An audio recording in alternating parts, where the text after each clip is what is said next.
Hello, everybody. Thank you very much.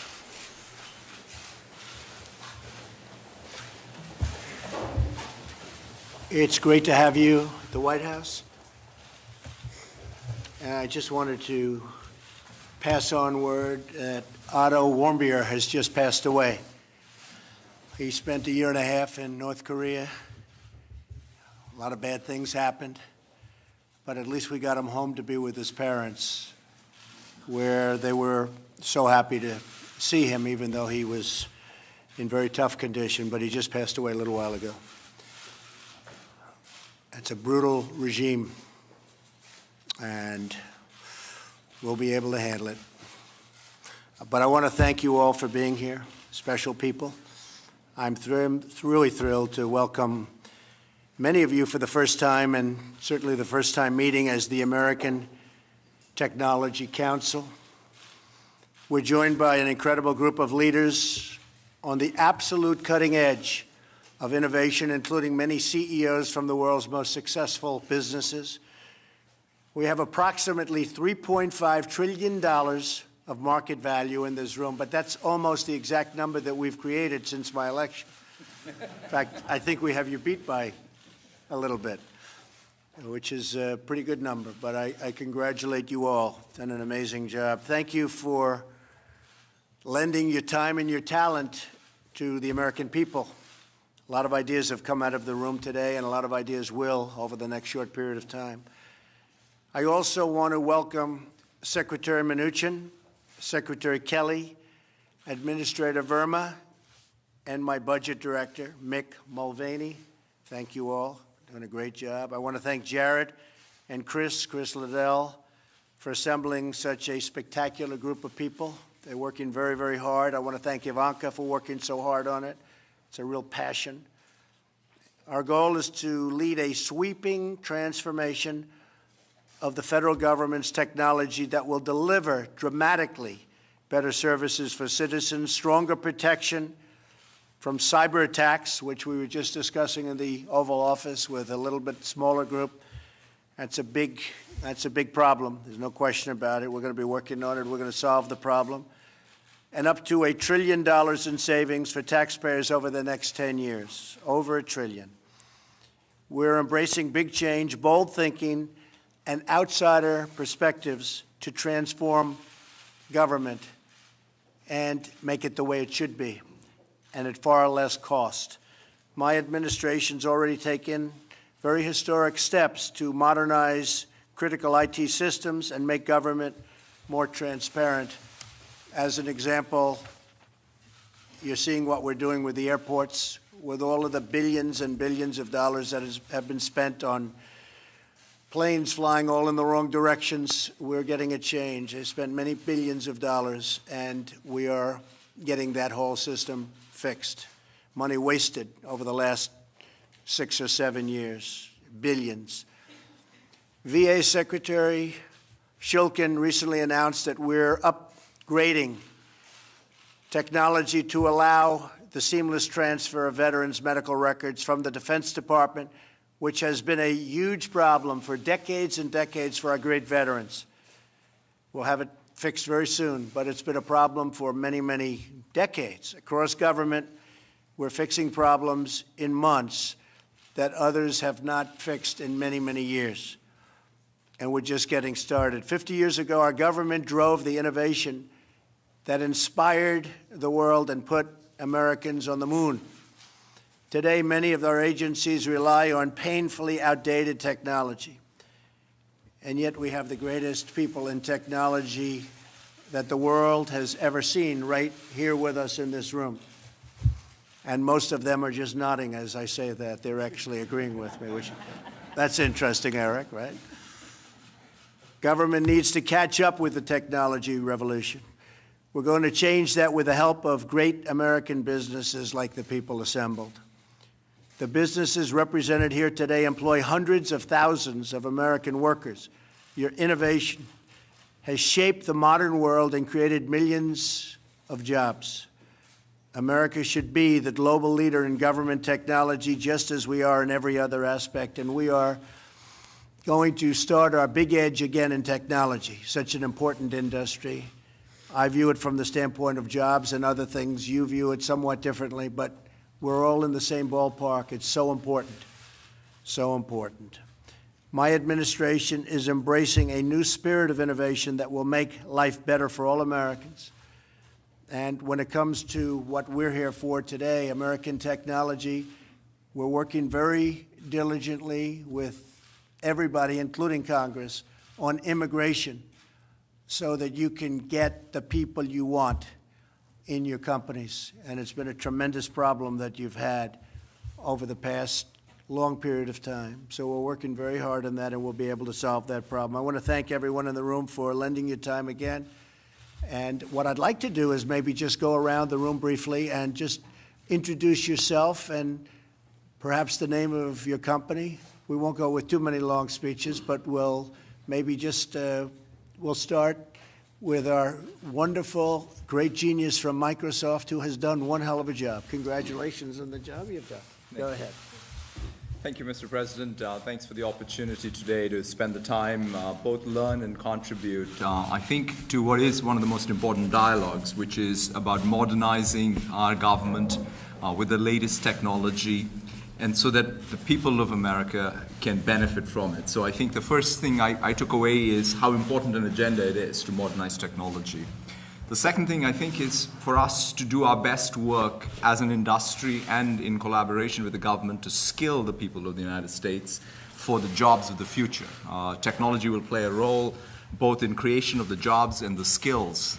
And then lastly, I would say that we also need to increase American competitiveness. And the two things that the government can and has done is spending in big research.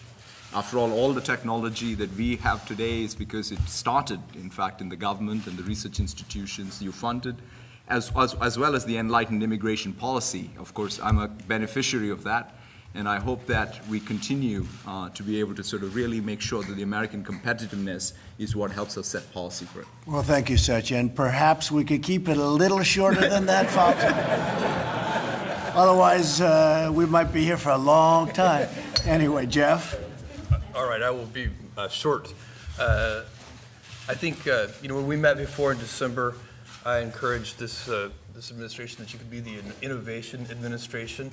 I'd like to see that kind of thinking continue. I applaud the formation of the Innovation Council and thank Jared for doing that. Just a couple of things that you could certainly focus on. One would be using commercial technologies wherever possible. I think you guys are already headed that way, but to leverage those will save taxpayers a lot of money. The second one is to continue to work hard on figuring out ways to retrain and upskill workers all over the U.S. We have a program at Amazon called Career Choice that's been doing that. We've already got 10,000 people in the program. Ivanka knows about this program. And then the third thing to keep your eye on, and I think it would be impossible to overstate this, is that the United States needs to, in every way, at every level, be working on machine learning and artificial intelligence. And that can be used in every part of government to improve the services that government provides to citizens. Good. Thank you, Jeff. Very good. Thank you. Okay, next. Mr. President, I'm Rafael Reif. I'm MIT's president, and I'm delighted to be part of this terrific group.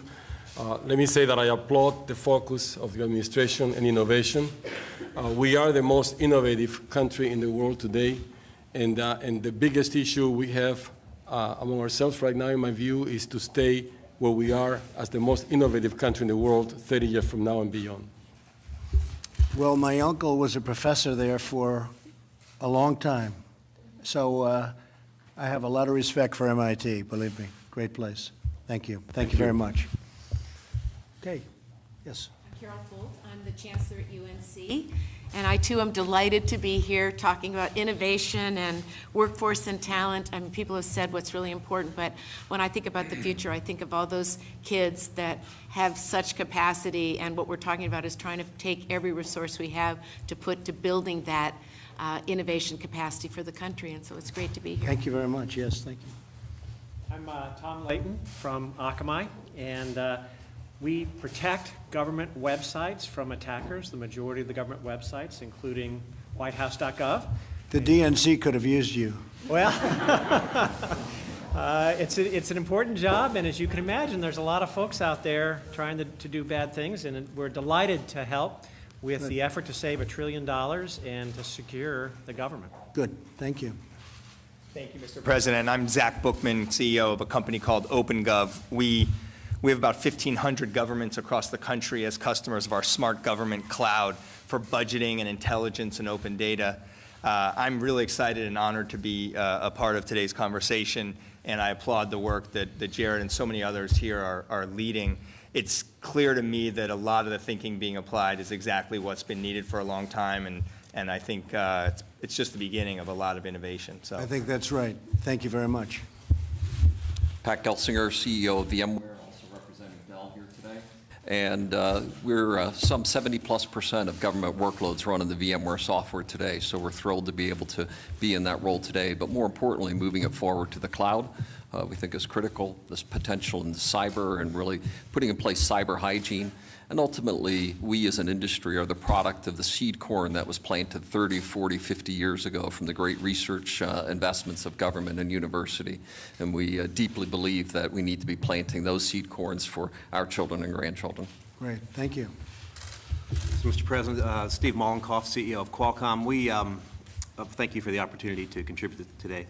I would say our company works a lot on creating the base technology that allows big transitions to exist in cellular technologies.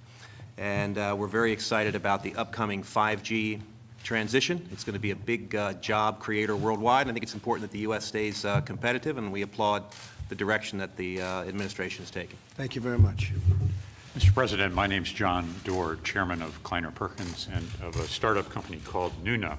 And Jeff would say that your administration will be the innovation administration, and I'd like to challenge it to also be the data liberation administration. There's $1 trillion worth of value locked up in government databases, and if we unlock that, we can transform healthcare, we can improve services for citizens, we can lower the costs of government, and if you set the data free, the entrepreneurs are going to do the rest.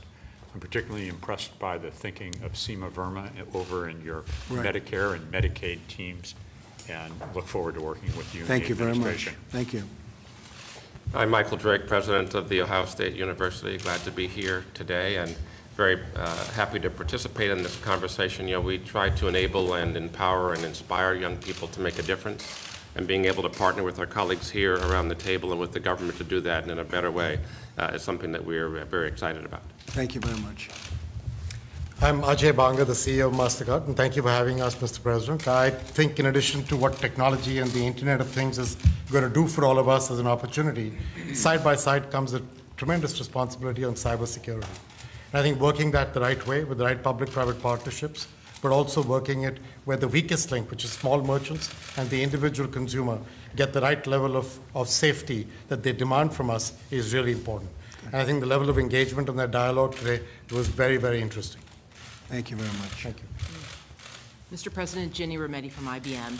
And I've had the pleasure of being in a number, and the honor of being in a number of these sessions. And I think it's worth noting that the efforts around workforce development, around cybersecurity, around modernization, while they're difficult, in this short time, there has been progress already made. And so I would really say on behalf of both, Ivanka and Jared and Chris and Reed, those of us who've been in it from the beginning, I can already see, and actions have been taken. So while these are difficult problems, I would just encourage us to keep going, because I actually can see the change happening already. So I think this is a good sign of progress. Thank you, Jenny. Yeah. Thank you very much. Mr. President, thanks to Jared and Ivanka for sort of driving this so hard. I'm absolutely convinced that during your administration, there's going to be a huge explosion in new opportunities because of the platforms that are getting built in our industry. Those will create huge, very large new business opportunities for which we entrepreneurs, technical talent, immigration, and so forth, that you understand. It can drive America very, very positively forward, and it's going to happen soon during your leadership. We will, Eric. Peter? Mr. President, I'm Peter Thiel. I'm a venture capitalist in Silicon Valley. Very honored to be here today with all these terrific people. I think that the tech industry is an industry that is doing well in America, and we need to sort of make it do even better and give it the support, the regulatory support, in all sorts of different ways. And I think your administration's off to a terrific start in doing these things. Thank you, Peter. Thank you for your help. Appreciate it. Mr. President, I'm Shantanu Narayan. I'm CEO of Adobe. We're the company that's best known for Photoshop and PDS. Thank you for having us today. Two quick things. One is, I think you're championing a culture of innovation. I think is going to be critical to our country's future leadership, and shared services for improving government will, I believe, drive a lot of efficiency. Thank you very much. Mr. President, Brian Krzanich, CEO of Intel.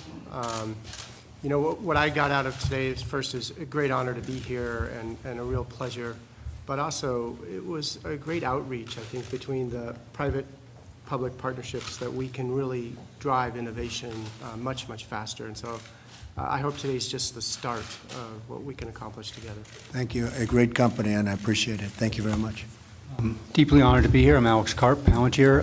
Know many people in the room and in your White House from our work, and have supported General McMaster on the front line and many of the special operations people in America and around the world. What's very gratifying about what you're doing is the focus on getting more output for the input, which I don't think there's been a deep focus on in the past. And I'm really grateful to your staff for pushing that forward. We focused on rooting out waste, fraud, and abuse in the government, which is something I think all Americans would welcome, and I thank you for your efforts. Thank you. Thank you very much. Bill McDermott from SAP. It's been a great pleasure working with your team on the intellectual renewal of America. We've had the opportunity, the great opportunity, to work with the Army, the Navy, even states like Indiana, and driving results. And I know you want to drive results. So in addition to the trillion in costs we can take out, probably we can add another $2 trillion on the numerator in terms of digital business by getting the public and the private sector in full cooperation under your administration. Look forward to supporting you every way I can. Thank you very much. Thank you, Mr. President. Hi, I'm Kyron Skinner. I think you know me from the campaign on the foreign and diplomacy side and from transition as well. But I'm also a professor at Carnegie Mellon University, where I work on international security issues, cybersecurity with the engineers and computer scientists. And what I liked most about today is that we talked about recreating the ecosystem of the early decades of the Cold War between government, among government, the private sector, and the university to regenerate our economy and create innovation. I'm also a fellow at the Hoover Institution at Stanford, and they'll get mad at me if I don't mention that. That's good. Thank you very much. Appreciate it. Thank you, Mr. President. Thank you, Mr. President. I'm Julie Sweet, CEO of North America for Accenture. The level of discourse and enthusiasm in the sessions today, which were very productive, is a powerful reminder of the importance of collaboration. And I think two very clear themes were that modernizing the government is not about technology, it is about outcomes for our citizens. And second is the investment also in our great public servants that this will bring about, and the opportunities for the many people who serve in the federal government today to help them bring better services and outcomes for the citizens. And those are both very important and exciting themes. Thank you. Thank you very much. I'm Safra Katz, CEO of Oracle. We had an absolutely tremendous day working together. The partnership between academia, the government, and commercial enterprises is such a powerful combination together with leadership, which is critical for real success. And you had volunteers from all sides and a lot of people working already and raring to go for the next level. So thank you. Thank you, Sam. I'm Tim Cook from Apple. The U.S. should have the most modern government in the world, and today it doesn't. And it's great to see the effort that Jared is putting in working on things that will pay back in 5 and 10 and 20 years. The government should be focused on its citizens, and the services of the government should be measured on how pleased the citizens are with receiving those services. That basic premise is not how it's done today. And so I would really encourage you to ask the cabinet how they're measuring their parts of government and what they're doing to serve the citizens that they're meant to do. Secondly, totally unrelated, but something I feel very passionate about, coding should be a requirement in every public school. We have a huge deficit in the skills that we need today versus the skills that are there. And we're trying to do our part, or hopefully more than our part, in doing that. But I think leadership from government is also key. Thank you very much, Tim. Appreciate it. And appreciate all you're doing over the last number of months for jobs. Thank you all. Thank you very much. Appreciate it. Thank you.